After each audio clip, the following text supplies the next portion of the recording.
दोस्तों, आज हम भौतिकी के इन नियम का प्रयोग करके अपने घर को ठंडा और खुद को ठंडा रखने का तरीका जानेंगे। दोस्तों, इस बार गर्मी बहुत ज़्यादा पड़ रही है और ये सब भी कुदरत की ही देन है।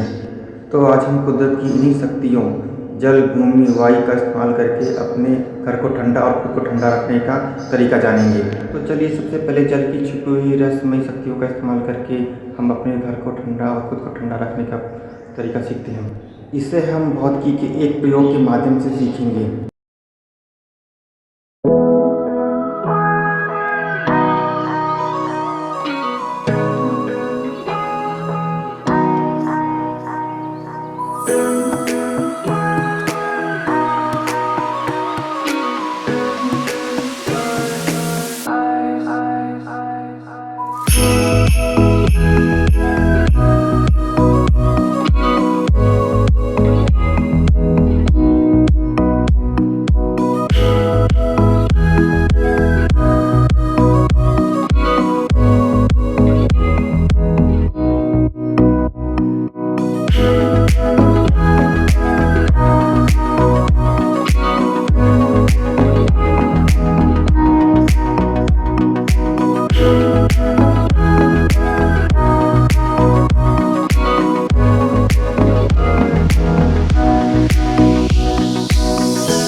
इस तकनीक का इस्तेमाल हम बहुत ही छोटे स्तर पर कर रहे हैं। इस तकनीक का इस्तेमाल बहुत बड़े स्तर फैक्ट्री लेवल पर किया जा सकता है।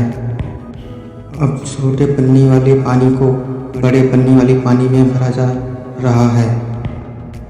इसी तरह सभी पन्नियों को एक दूसरे पन्नी यानी बड़ी पन्नी में रखा जा सकता है। इस तरह से हम कई लेयर वाली आइस, मल्टी लेयर वाली आइस बना सकते हैं। यह एक्सपेरिमेंट हमने पन्नी पर किया है, जबकि हम यह एक्सपेरिमेंट बलून्स पर भी कर सकते हैं।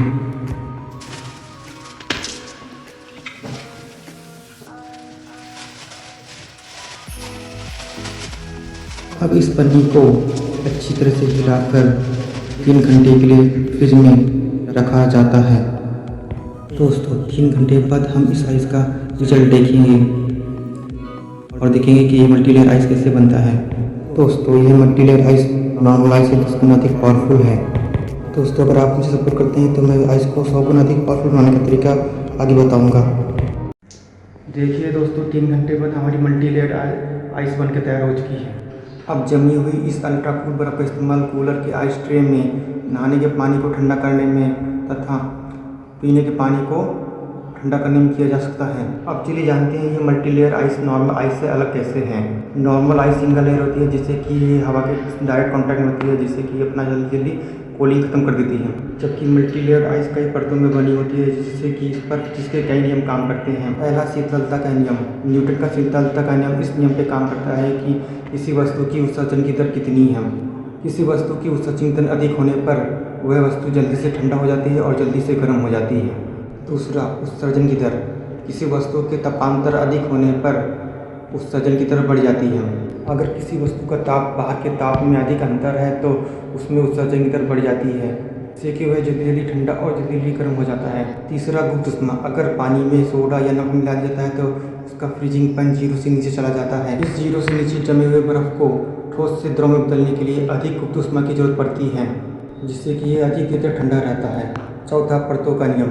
इस मल्टीलेयर आइस में कई परत बन जाते हैं। ये परतों वाली आइस अंदर की आइस के लिए प्रोटेक्शन का काम करती है, कि आइस जब तक गल नहीं जाती तब तक अंदर की आइस बिल्कुल सुरक्षित पड़ी रहती है। पानी सुचालक होती है जबकि बर्फ़ कुचालक होती है। अंदर की आइस और उसके ऊपर की आइस के बीच ताप का अंतर 0 होने पर उसमें उत्सर्जन की दर बहुत कम रहती है। घर को ठंडा रखने का दूसरा तरीका है मिट्टी। घर का निर्माण पूरा होने के बाद मिट्टी बालू मोरंग का इस्तेमाल घर को ठंडा रखने में किया जा सकता है। जैसे कि अगर मिट्टी की 4 फुट मोटी परत छत पर चढ़ा दिया जाए तो घर ठीक उसी प्रकार ठंडा रहेगा जिस प्रकार ज़मीन का पानी। तीसरा तरीका है इस मिट्टी पर पौधे उगाकर। छत पर पौधे उगाने की इस प्रक्रिया को रूफ गार्डनिंग कहते हैं। छत पर उगे हुए इन पौधों से ठंडी ठंडी ऑक्सीजन का निर्माण होता है। ये ऑक्सीजन घर के आसपास के वातावरण को बहुत ठंडा रखती है। अगर इन तीनों तरीकों का एक साथ इस्तेमाल किया जाए तो हमारा घर बहुत अधिक ठंडा रहेगा।